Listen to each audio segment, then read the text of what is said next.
Good morning মাসিরা, দিদুরা, মামারা। তো তোমরা সবাই কেমন আছো? আশা করি ভালো আছো। তোমাদের আশীর্বাদে ভালোবাসা আমরা ভালো আছি। তো আজ হয়েছে বৃহস্পতিবার, এখন বাজে 7:40। তো বোন বিস্কুট খেয়ে টিউশনে চলে গেল। তো তোমরা ভিডিওটা দেখতে থাকো, আশা করি ভালো লাগবে। ভালো লাগলে লাইক কমেন্ট শেয়ার করে আমাদের পাশে থাকবে। তো এইদিকে মা সকাল সকাল রান্না করবে। কোথা থেকে যেন লাকড়ি নিয়ে আসলো।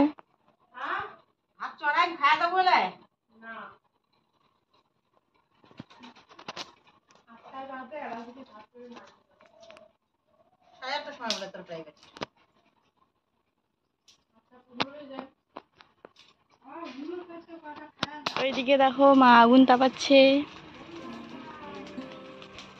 ঠান্ডা দিন আসছে তো তাই।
আমি এখন গিয়ে স্নান করবো, পুজো দেবো। গরমে তো না খেয়েই চলে গেছে স্কুলে, টিউশন ছিল, টিউশন দিয়ে গেছে। হয় ওই ভাতের মধ্যে জল পড়ে গেছে, জলের বোতল পড়ে গেছে, অত বড় একটা বোতলের মুখ টপ করে পড়ে গেছে। ভিডিও অন করতে গিয়ে জলের বোতল ভাতের মধ্যে পড়ে গেছে। তখন জলগুলো ফেলে দিয়ে যে ভাতগুলো মাখাই দিলাম, তখন বলতেছে যে জল পড়ছে বলে ভাতগুলো নাকি ভালো লাগতেছে, টেস্টি হয়েছে।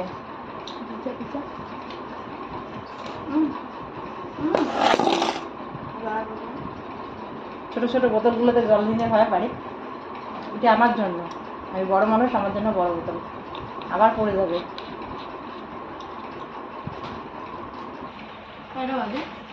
হ্যাঁ 10টা।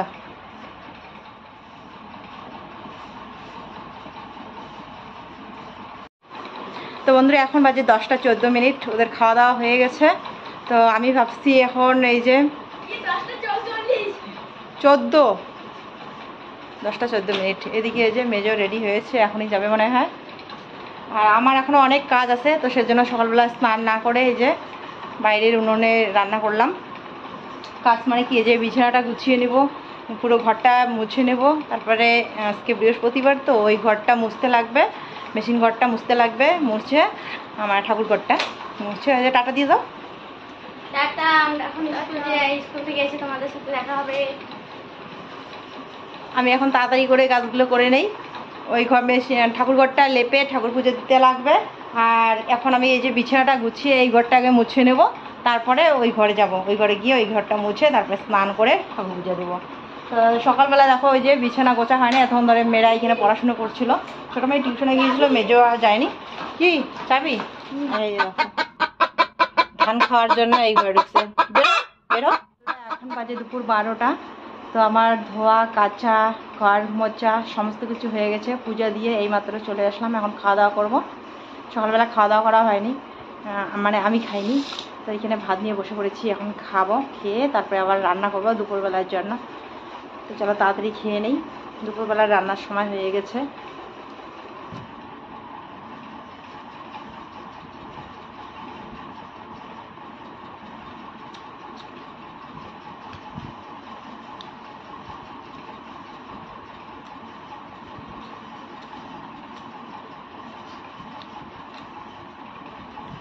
সকালবেলায় কাঁকরোল সিদ্ধ আলু সিদ্ধ দিয়েছিলাম, আর কালকের মাছের ভাজা ছিল। মেয়েরা খেয়ে গেছে মাছের ভাজা দিয়ে। আমরা সিদ্ধ ভাত খাচ্ছি, আর কয়েক পিস মাছ আছে, দুপুরবেলায় রান্না করব।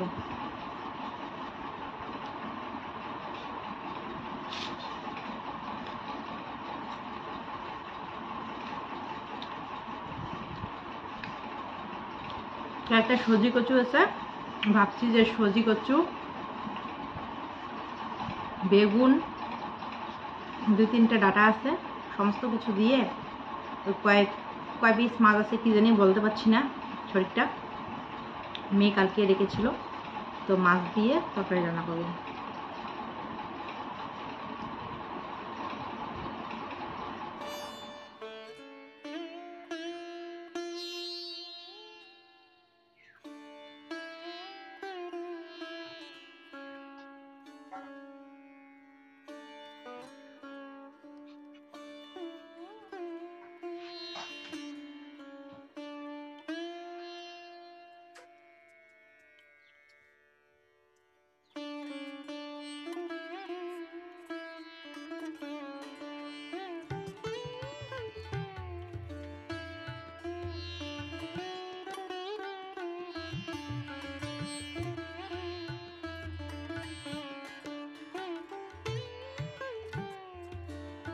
এই যে এখানে বেগুন আর কালকে ডাঁটার তরকারি রান্না করেছি, 3টে ডাঁটা রেখেছিলাম ডালে দেওয়ার জন্য।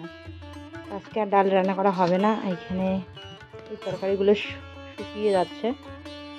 এখানে এই যে কচু আলু, কচুগুলো রান্না করবো বেগুন দিয়ে।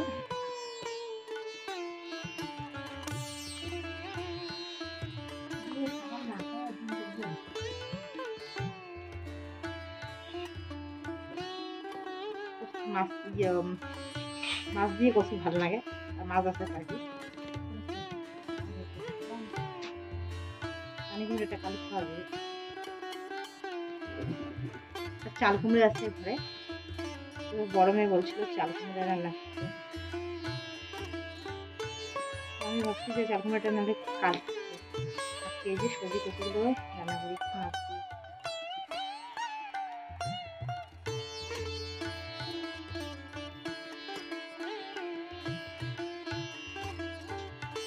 বেগুনগুলো শুকিয়ে যাচ্ছে।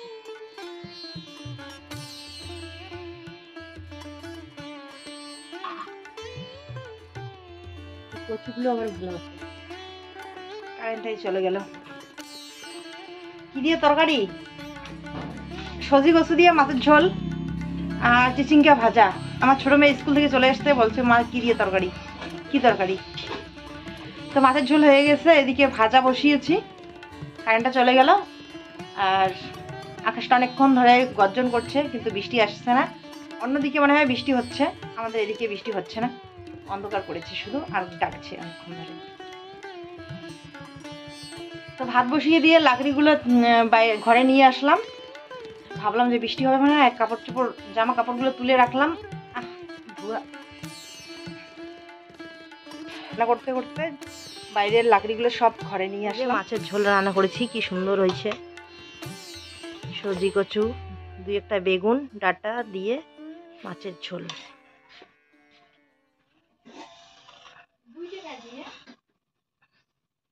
মুরগির খাঁচা একটা দিয়ে রাখছে, তারপরে দেখছে মুরগিগুলা একবার এই জায়গায় বসে একবার ওই জায়গায় বসে ডিম পাড়ার জন্য।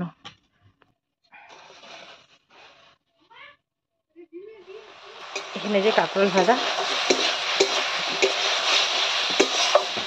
চিচিঙ্গা আর কাঁকরোল একসাথে।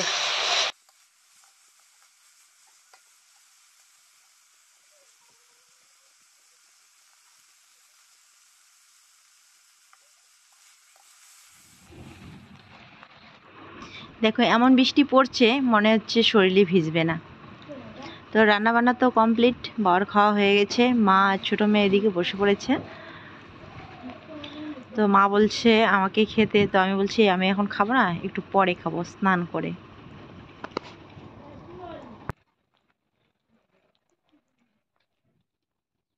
কেমন আছে কচু দিয়ে মাছের তরকারি?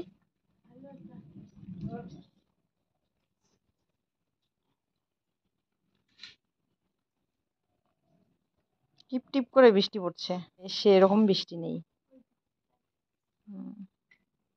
মনে হচ্ছে কত যেন বৃষ্টি হবে। রান্না করতে করতে এত গরম লেগে যায় আর একদম ভিজে যায় শরীর আবার, তো সেজন্য জামাটা চেঞ্জ করে নিয়েছি। রান্না করার পর আবার স্নান করতে হবেই, সেজন্য। তো বৃষ্টি পড়তেছে, তো ভাবলাম যে জোরে বৃষ্টি আসুক, তাহলে বৃষ্টির জলে আজকে স্নান করবো। বৃষ্টি নেই, শিমশিম করে পড়ছে কুয়াশার মতো করে। আর এখানে বস্তা দিয়ে রেখেছি, দেখো পায়ে লেগে এই যে বস্তাটা খুলে গেল।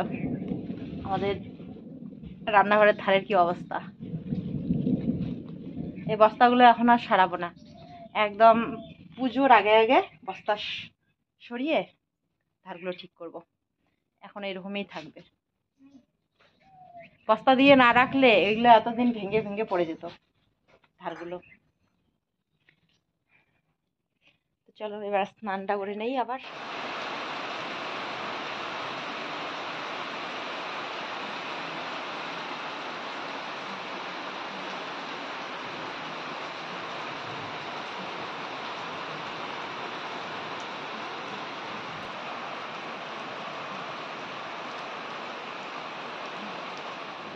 তো অনেক দিন পর এভাবে একটু বৃষ্টি হলো, বেশ ভালোই লাগলো। আর বৃষ্টির খুব প্রয়োজন, ধান খেতে জল নেই, জল শুকিয়ে গেছে। আবার দেখো খাওয়া দাওয়ার পর ছোটো মেয়ে গিয়েছিল দোকানে, ও দোকান থেকে কি নিয়ে আসলো, একটা রঙিন পেপার নিয়ে আসছে, আর নিয়ে আসছে 2টা তাল। তো ভাদ্র মাসে তালের পিঠা খেতে হয়, তো তাল আমাদের নিয়ে আসা হয়নি, ভাবছি যে 2-1-এর মধ্যে নিয়ে আসব। তো হিয়ার বাবা যে বাড়িতে আগে কাজ করতো, ওই বাড়িতে একটা মেয়ে আছে, হিয়ার সাথে একই ক্লাসে পড়ে, একই সাথে টিউশন পড়ে। তো ওইখানে গিয়েছিল আমার ছোটো মেয়ে, তো ওদের বাড়ি থেকে এই যে নিয়ে আসলো তাল। তো গত বছরও দিয়েছিল, এবছরও দিয়েছে। তো যাই হোক, একদিন বানিয়ে দিব মেয়েদেরকে। তো এরপরে আমি গিয়েছিলাম আমাদের জমির ওইদিকে, 2 দিন ধরে যাওয়া হয় না। তো আজকে গিয়ে দেখলাম ধান বাড়ির অবস্থা খারাপ, রোগ ধরেছে, গোড়ের পাতাগুলো পচে যাচ্ছে, ওগুলোকে ঝসা বলেটা কি। তো ওষুধ নিয়ে আসতে লাগবে। তো এবার আমি এইখানে দোকানে আসছি শ্যাম্পুর পাতা নিতে, 5 টাকা নিয়ে আসছিলাম। তো শ্যাম্পুর পাতা নিতে গিয়ে মনে পড়ে গেল ঘরে মুড়ি ছিল না। তো এখানে 1 পোয়া মুড়ি আর একটা নিমকির প্যাকেট নিয়েছি। আজকে মাথায় শ্যাম্পু করতে চাইলাম, শ্যাম্পু ছিল না, তো সেজন্য আজকে এই যে নিয়ে আসলাম, কালকে শ্যাম্পু করতে লাগবে। তো এদিকে এই যে এই খরচাগুলোও নিয়ে আসলাম বাকি করে। তো সন্ধ্যা হলেই মেয়েরা কিছু খেতে চায়, তো সেজন্য এই যে নিমকি দেখে নিমকির প্যাকেটটা নিয়ে নিলাম। আর আমাকে তো আবার সকালবেলায় মুড়ি লাগে, তো সেজন্য মুড়ি নিয়ে নিলাম। তো এবার এই যে সন্ধ্যাবেলায় মুড়ি আর নিমকি নিয়ে বসে পড়েছি।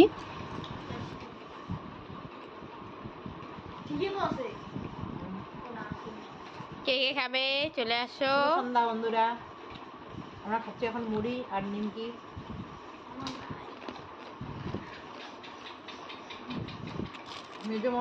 নিজমে বলছে ওদেরকে নাকি দেই নেই, আমি নাকি একা খাচ্ছি। নিমকিগুলো দারুণ টেস্ট। আর ও দেখো প্যাকেট নিয়ে বসে পড়েছে, দেখো ওদিকে প্যাকেট নিয়ে বসছে আর বলছে আমার নাই।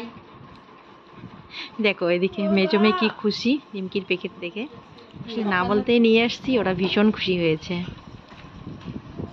আসলে সেরকম তো আর বেশি অন্য ভালো ভালো জিনিস খাওয়াতে পারি না, তো সামান্য কিছু ওদেরকে এনে দিলেই ওরা খুব খুশি হয়। এত টেস্ট এই জিনিসটার হিসাব লাগাই দিছে।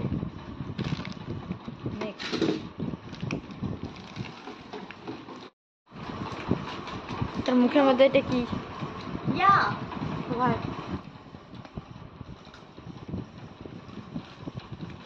তো বন্ধুরা, মেয়েরা এখন পড়াশোনা করছে আর আমি বিছানার চাদরটা চেঞ্জ করব। তো এখন বিছানার চাদরটা চেঞ্জ করতে এসে হঠাৎ করে মনে পড়ে গেল, তোমাদের সাথে একটা কথা শেয়ার করাই হয়নি। অনেক কিছুদিন আগে বোন যখন আসছিল আমাদের বাড়িতে, তো তখন একটা বেড কভার নিয়ে আসছিল। তো নতুন আর কি একটা বেড কভার নিয়ে আসছে, এখনও পাতা হয়নি। আমি বলছিলাম যে লাগবে না, তো ও আর কি আমাকে জোর করে দিয়ে গেছে। বলছে যে নতুন ঘরে নতুন বিছানায় নতুন বেড কভার থাকবে, ঘরটা কালার করতেছিস, ভালো লাগবে দেখতে। দেখো বেড কভারটা এতদিন পাতায় হয়নি।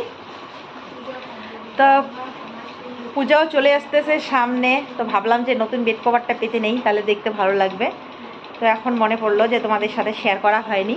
তো চলো বিছানায় এই যে বালিশ কভারগুলো দেখো, বালিশ কভারগুলো ভরানো হয়ে গেছে। এখন মনে পড়লো যে তোমাদের সাথে তো শেয়ার করা হয়নি, তো তাই চলে আসলাম তোমাদের সামনে শেয়ার করতে। এইখানে এই যে দুটো বালিশ কভার দুটো ভরানো হয়েছে। এই যে বালিশ কভার দুটো ভরাতে গিয়ে এখন মনে পড়ে গেল যে আগে শেয়ার করি তোমাদের সাথে, তারপরে বেড কভারটা পেতে নেব। কালারটা কিন্তু খুব সুন্দর। আর এই যে আমাদের মেয়েদের জন্য মেয়েদের পছন্দের কার্টুন কুটুন নিয়ে আসছে। আমার মেয়েরা তো এখন বড় হয়ে গেছে, তো বড় হলেও আর কি ওদের মনটা এখনো ছোট্ট, মানে বড় আবার ছোট। তো হিয়ার পছন্দ হয়েছে, হিয়ার পিঙ্ক কালার খুব পছন্দ। আর এই যে কার্টুন কুটুন আছে, তো আমারও বেশ ভালো লাগছে, খুব সুন্দর হয়েছে। কিন্তু তোমাদেরকে কেমন লাগছে তোমরা অবশ্যই কমেন্ট করে জানিও।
তো মেয়েরা এখন খাওয়া দাওয়া করতে গেল। এই যে বিছানাটা সুন্দর করে পেতে নিলাম। কীরকম লাগছে বেড কভারটা অবশ্যই কিন্তু জানিও।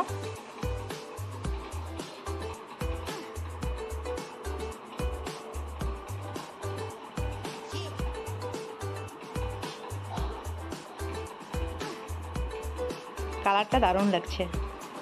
আর বেড কভারটা অনেক বড়, ওইদিকে অনেকটা ঝুলানো আছে। আবার এদিকে আলনাটাও গোছানো হয়েছে। মেয়েরা এই যে পড়াশোনা করছে, সেজন্য ব্যাগ বই এইখানেই আছে।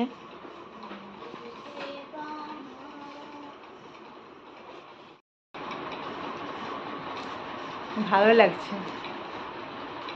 আর বেড কভারটা না অনেক বড়, একদম সে ওইদিকেও কিন্তু অনেকটা ঝুলানো আছে, আর এদিকেও দেখো অনেকটা ঝুলানো আছে। তো নতুন নতুন জিনিস ব্যবহার করতে ভীষণ ভালো লাগে। আজকে ঘুমটা মনে হয় বেশি হবে। তো যাই হোক, দুঃখের বিষয় আমি কাউকে কিছু দিতে পারি না। আমাকে সবাই দেয় কিন্তু আমি দিতে পারি না। ইচ্ছে করে কিন্তু দিতে আর পারি না। তো তোমাদের আশীর্বাদ ও ভালোবাসা, ভগবানের আশীর্বাদ যদি আমার সাথে থাকে, হয়তো কখনো দিতে পারবো। জানি না সেই দিন কবে আসবে যে আমার কিছু একটা কাউকে দিতে ইচ্ছে করছে আর দিতে পারছি। কবে এই দিন আসবে জানি না। তো আশীর্বাদ করো যাতে আমিও কাউকে দিতে পারি। মানে কাউকে কিছু দিতে পারলে মানে অনেক যে দিতে লাগবে সেটা না, অল্প একটু জিনিস দিতে পারলেও কিন্তু মানে ভালো লাগে আর কি। যে কোনো একটা শৌখিন জিনিস বা কোনো কিছু কাউকে কিছু দিতে পারলে কিন্তু ভালো লাগে। তো সেই দিন কবে আসবে জানি না। তো চলো, আজকের জন্য ব্লগটাকে আমি এখানেই শেষ করছি। ফিরে আসছি কালকে আবার নতুন ব্লগ নিয়ে। ততক্ষণে সবাই ভালো থেকো, সুস্থ থেকো আর সাবধানে থেকো।